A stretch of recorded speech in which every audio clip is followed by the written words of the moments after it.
All right. Well, welcome back to the Unapologetic Podcast. My name is Brandt Merritt. I'm Jonathon, Woodyard. And we're joined by our president, Dr. Rick Melson, this morning. How are you? Thank you. Well, delighted to be here. Doing well. Well, we're glad you're here. And this is an apt time to have you on. It's the start of a new year. Start of a new semester. In fact, as I walked up here, I walked with our students who are getting ready for Welcome Week, and it's beautiful outside. You can't see outside, but it's beautiful Yes, outside. They're decorating the sidewalks for the new students who come for Welcome Week, and there's kind of just excitement in the air, something about the academic year, which is pretty exciting. It's a different feel when our students are back. I was even just getting Absolutely. coffee this morning and asking the guys at Vault, like, does it feel different for you guys when students are back? Like, oh, yeah, we notice a big difference from like 8 a.m. It's just a big rush that we don't have otherwise. Like, okay, well, the community notices.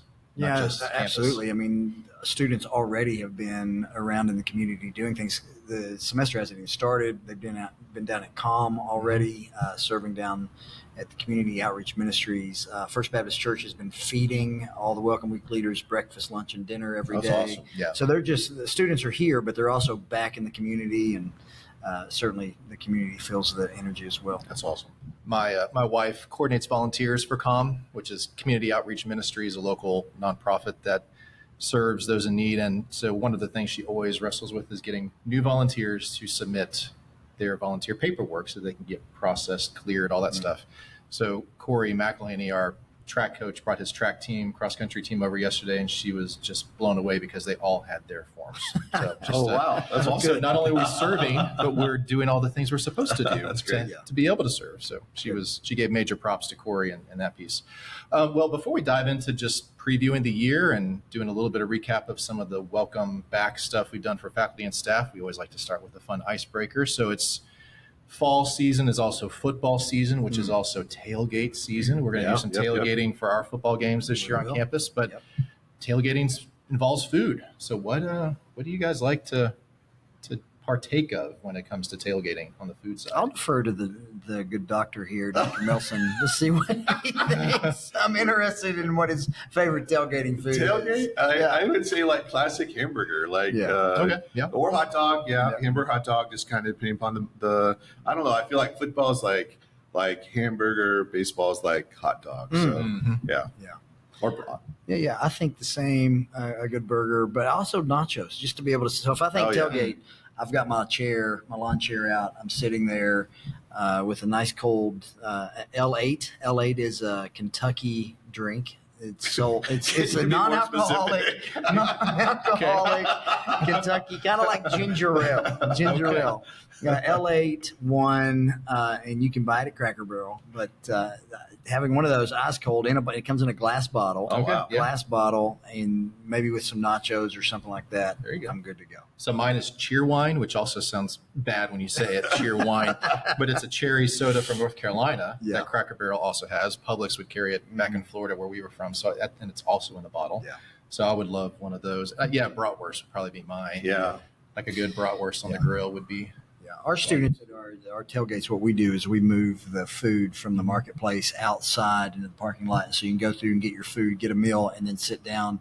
And this year we bought a lot more of the pop-up tents, and so you'll see them out here in the front. We've got 5 or 6 or so more, and so we have more tent space, and they can sit under the tent, get out of the sun, and eat outside in the parking lot right across from the football field as we get ready to walk across. Pretty exciting. I spoke to the football team last night. They are ready to get to work. They are pumped. They're disciplined. I could sense like they're ready to go. We got a new coaching staff. About half of our football team is new, so new freshmen, transfers. They're coming to join the Bearcat family, raising to the Bearcat standard, and I'm excited about the season. I think they're ready to go to work. That's great. First home game is September 6th.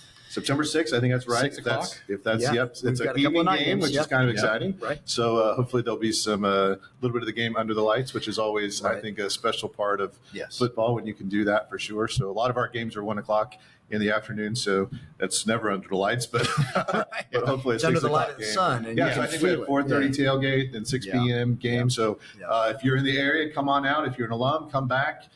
We'd love to have you on campus. It's an incredible time together. One thing we didn't mention that I think is really important about tailgate food, however, when I think about football, I think about kettle corn. So we didn't really talk. Yeah, Doc Robs. I'm sure Doc Robs will be here this season, and I can't really go to a football game without kettle corn. So, that's good. That's you go up to the president's box, and kettle corn is waiting. We always have kettle corn. Yeah, it's a good thing. I should be careful saying that because anytime I mention things that I like, all of a sudden things start showing up. I'll have boxes of kettle corn shipped to the university, which I'm fine with. So kettle corn's good stuff. That's good. Yeah. Cool. More new students touring campus. Touring campuses. Awesome. We just watched people walk across. People don't know what you're looking at. People just walked in front of the studio, President's Dining Room, and people on tours. That's the second or third tour I've seen today. Yeah, it's pretty exciting. Folks already coming. Apps up for the next fall, and in fact, we'll talk a little bit about kind of back to school workshops, some of the highlights of things that have happened this year, and reflecting over last year and thinking about this year. It's an exciting time at SBU. Yeah, it is for sure. So before we dive into kind of what we're looking ahead to in the fall, this has been a good week and a busy week of getting faculty and staff back on campus. Welcome week leaders are back, getting ready for new students to come. We're recording this on a Thursday. This will get published next week after students have come, but tomorrow's move-in day. So this is a big kind of week, but I'd love to look back at Monday was our faculty staff all hands on deck meeting. That's right. Welcome back to campus. We gave out some awards and went through some other things. So just could you give us a little bit of a recap, and we can chime in on that too. Absolutely. I think it's always a highlight of the year. Hundreds of faculty, staff, coaches, everyone comes back together. We're all in one place. Of course, SBU, we're 4 campuses plus online. So everyone's in one place, which I love. I think it's a great experience for our entire faculty, staff, and coaches to be together. It's a chance for us to kind of look back what had God done through our year last year. It's an opportunity to really set the trajectory for the coming year. So the week before that, our cabinet meets, and as you guys are part of the cabinet, we're thinking about the strategy for this year, the where are we headed this year, what our theme for this year is. So we talk about all those things. So we look back and see the great things that God is doing and has done.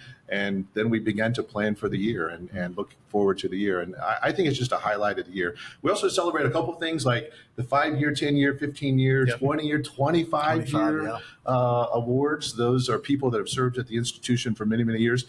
This year, our 25-year award winner was Troy Bessard. So he's been here for 25 years at the university, serves as associate provost. I think that's pretty exciting. But looking at those who've been here for 5 years, I just finished my 4th year. I'm going into my 5th year. So you'll get an award next year. I guess so. Yeah. There you go.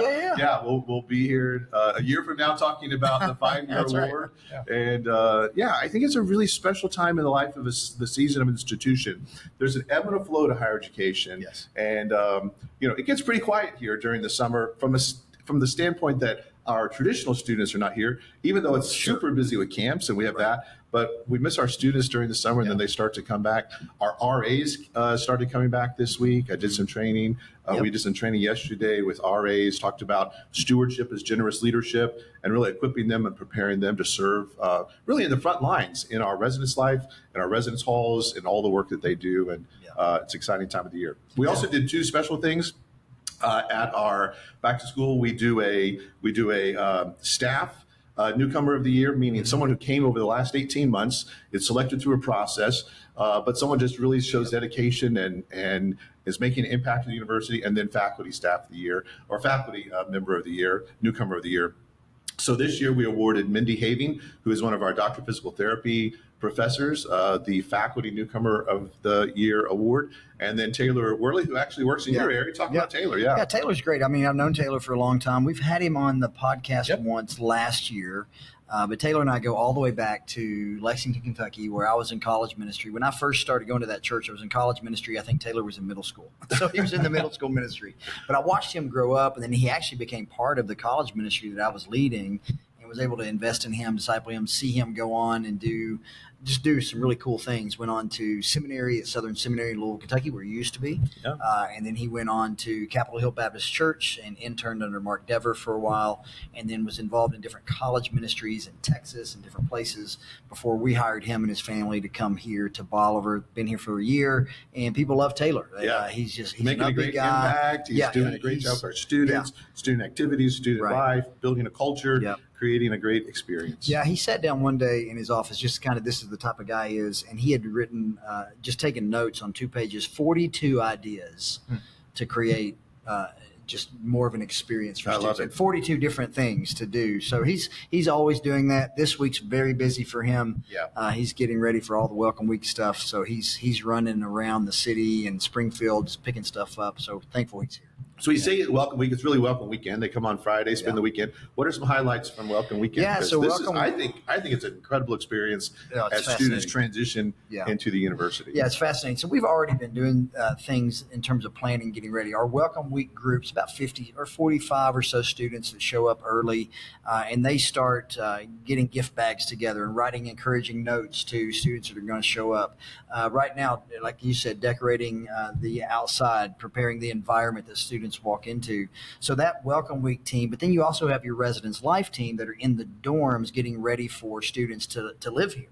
So they're going through different trainings, but when students arrive tomorrow, they'll show up in the parking lot. There'll be energy. There'll be people to greet them, welcome them. There'll be new signage out to help you know where you're going.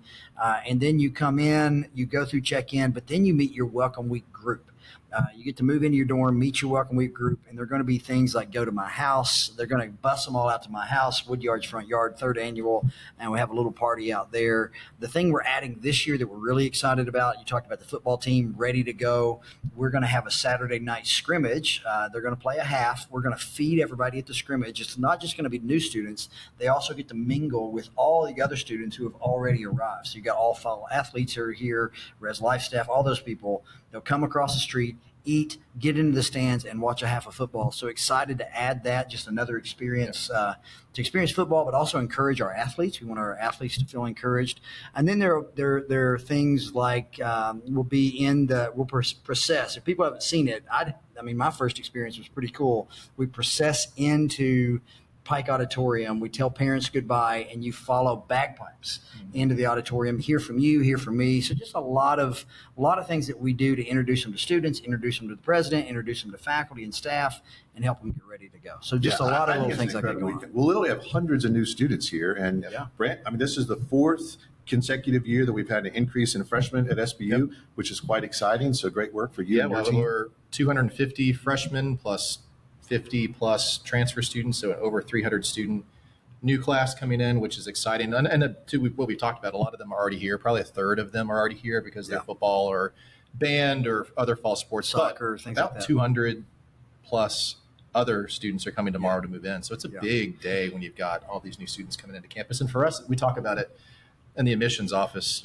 for like faculty, commencement sort of the marker of the end of the year, and it's the big moment, and it's a great day for admissions enrollment.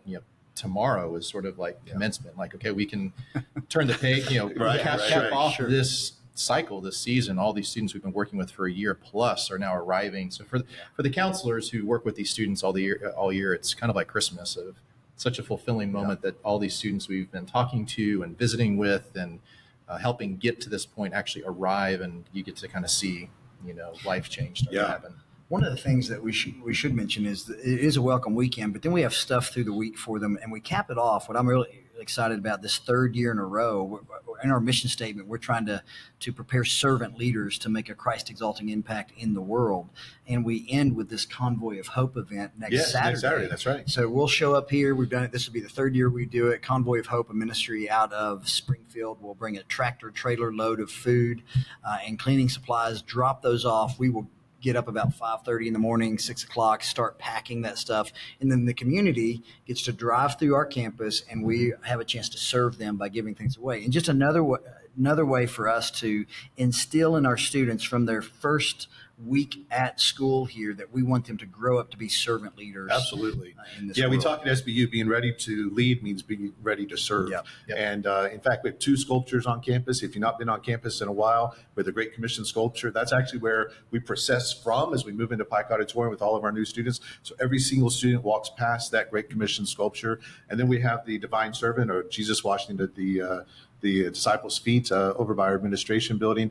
Two sculptures that really kind of set the tone, or the pillars for the institution, being ready to lead and being ready to serve. You mentioned bagpipes. One of the things I love about these kind of traditions is we walk in and process in with bagpipes with the brand new students as they come. And then at commencement, you mentioned commencement, those graduating students then walk in to our commencement, also led by bagpipes. So kind of has these great traditional moments that set the stage for a transformational experience and a transformational life. So really, really exciting things. Yeah. And not lost on us, we're talking about kind of the Bolivar Welcome Week experience. We've got hundreds of students starting on our Springfield campus, Absolutely, in our doctoral programs, on our new STEM master's programs online, regional campuses in Mountain View and Salem. So, we're talking about hundreds of students across all of our campuses last fall, coming in. All of our programs, across all of our campuses, we had over 800 new students. Right. Last year altogether, we had over 1,000 new students who came to SBU. Wow. So sometimes, we're here on the Bolivar campus right now. Sometimes we speak very Bolivar-centric because of what's happening in these things. But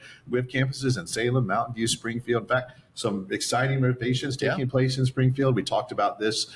We had some really kind of cool improvements on the Bolivar campus.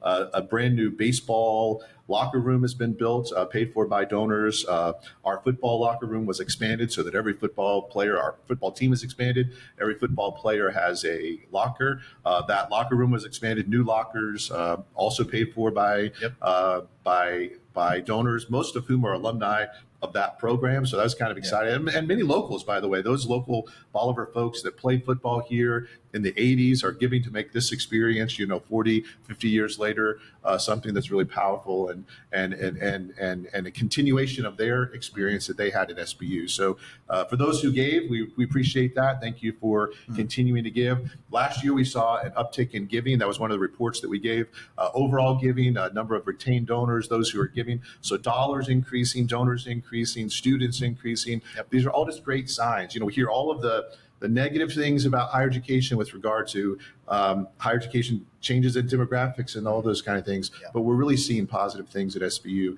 And I think really that's because we continue to maintain the mission, a 147-year mission of being unapologetically Christ-centered, continuing to provide a caring academic community where students can have a transformational experience. And as you said, be prepared to make an impact in the world for Jesus Christ. And that's what we're about. And I think that's attractive to students and families looking for that. With great outcomes, great things are happening.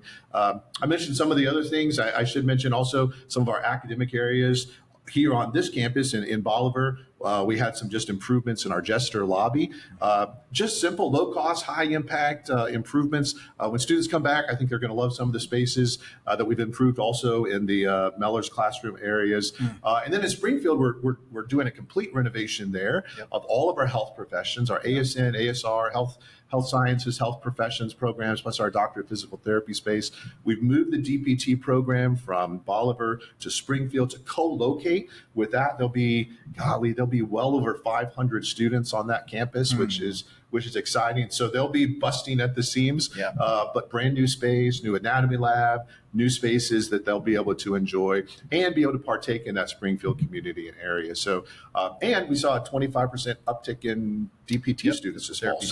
So that move is already beginning to show some fruit.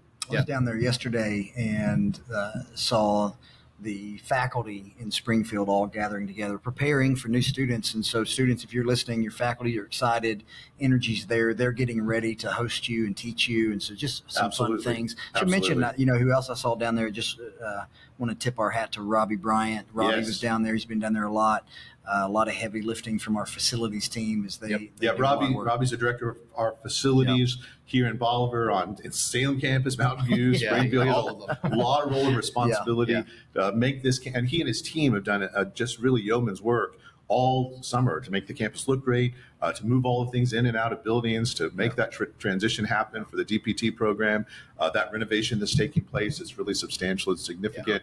We've had donors, by the way, coming along to support that. We're inviting other donors to come along and support that work that's happening there. And there'll be a big opportunity for us to celebrate kind of grand opening in a few months, but really excited about what's happening there. For sure. Well, and so Springfield being for sure one of those things that when the renovation is fully complete is a huge thing to celebrate and look forward to. You cast the vision theme for the year at Monday's meeting, leaning into Nehemiah and some of the work that he did and he led. So could you talk on that for a little bit and what that kind of means for SBU? Yeah, I've been reflecting over Nehemiah, and this year we're really kind of leaning into Nehemiah, the story of Nehemiah. And it's not just about building the wall. It's really about just looking at the entire life of Nehemiah. And if you remember Nehemiah, I mean, Nehemiah lived 400, 500 years before Christ. So we're talking about 2,500 years ago. But it's a book of the Old Testament that sometimes in churches we use for capital campaigns and those kind of things. And it's about building. And that's true. But one of the things that really struck me wasn't just about rebuilding the wall. And that's a significant part, obviously, of the story, because that provided the protection. It's ultimately what gave Nehemiah the burden to go to Jerusalem to do something. But what really struck me was the process in which, as Nehemiah heard about the walls in Jerusalem not being rebuilt. And just to give a little history and story here. So the Babylonians had conquered Jerusalem. The Israelites had left. They were living in exile. The Persian king then conquered the Babylonians. And at that point in time, the Persian king allowed those who wanted to go back to Jerusalem to go back. So those in exile had returned back to Jerusalem. The first thing they did, and the Persian king helped support this, was rebuild the temple. Well, 90 years later, the walls of Jerusalem were still not rebuilt. And when Nehemiah heard this, now Nehemiah grew up in exile. He wasn't born in Jerusalem, but Jerusalem's where his ancestors were. But he had this heart for where his spiritual home was. And it says that when he heard that the walls in Jerusalem had not been rebuilt, that the gates were still down and destroyed, there's no protection for the people. The spiritual home of Jerusalem, the temple had been rebuilt, but 90 years had gone by, and the people were still living without protection from the communities that surrounded them. And Nehemiah, it literally says in Nehemiah chapter 1 that he began to weep and he began to pray. And what struck me this summer as I was reflecting over these passages, Nehemiah 1, then Nehemiah 2, he goes in and talks to King Artaxerxes, the king. And by the way, Nehemiah, sometimes we confuse Old Testament books and we think, well, Nehemiah was a prophet. Well, Nehemiah wasn't a prophet. He wasn't a priest. He wasn't a pastor. He wasn't a king, but he was a cupbearer to the king. So he did have some formal position in Persia, in Susa the citadel. And he goes in to talk to the king. The king sees that he's discouraged, depressed. It's on his face. He's like wearing this sadness. But what struck me for the first time, and I'm sure I knew this previously, but it really struck me as I was thinking about it this summer, he prayed and was weeping and praying for 4 months before he went to see the king. And sometimes when we read Nehemiah, you think, okay, so he has this burden. That burden becomes a holy ambition. That this holy discontentment drives him towards something. We think, okay, so he weeps for a couple of days and he goes to see the king. No, 4 months. And we know that during those 4 months, he wasn't just praying, he was also planning. He was thinking about how could he make a difference in going back to impact Jerusalem. And as he's in this process of praying and planning, and he does go before the king says, why are you so discouraged? What's wrong? And he begins to share with him. And then the king says, well, what can I do? And all of a sudden Nehemiah lays out a plan. So we know that Nehemiah wasn't only praying, but in his prayers, casting a vision. As God gave him a vision to go back and rebuild the walls, he was planning and preparing for that. Then there's another 4-month period before he actually goes and starts the process of rebuilding the walls, which is kind of building that strategy toward that. So there's this framework that I've been thinking about over the summer that I laid out. It's called pray it, plan it, celebrate, or excuse me, do it, celebrate it. Pray it, plan it, do it, celebrate it. So taking adequate time for us to really pray and plan. And I think that's so important. Jonathon and I served at a church together.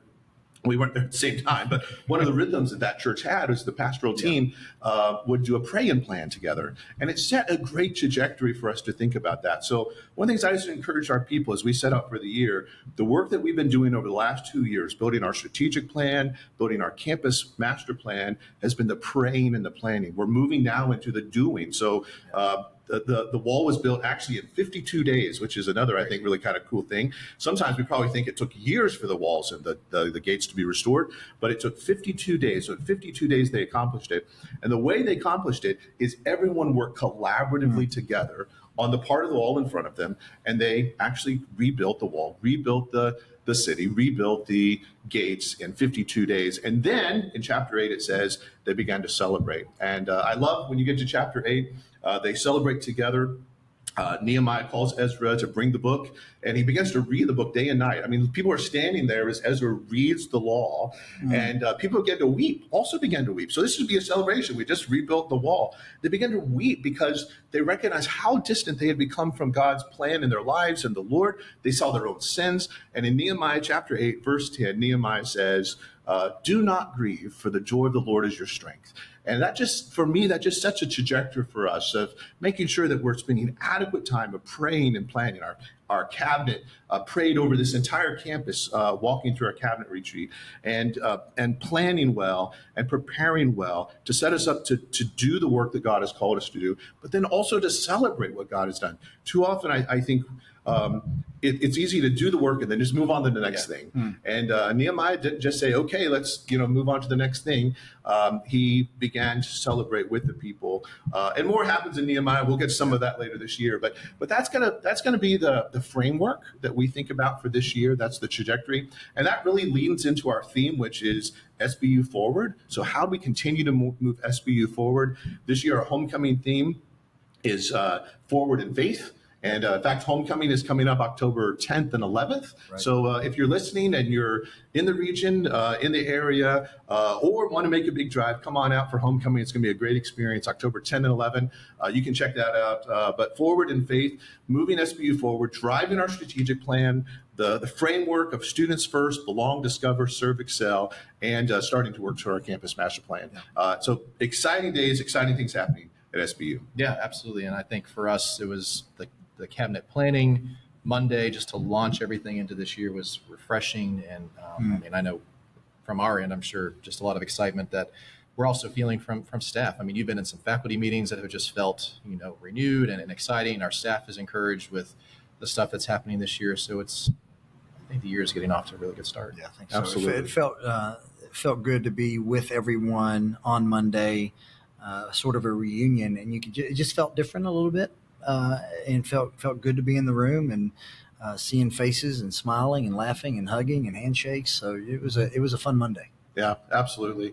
And it's a great time. It's a great time of the year as we come back. One of the things I'm reminded of when we're doing the work, it gets hard.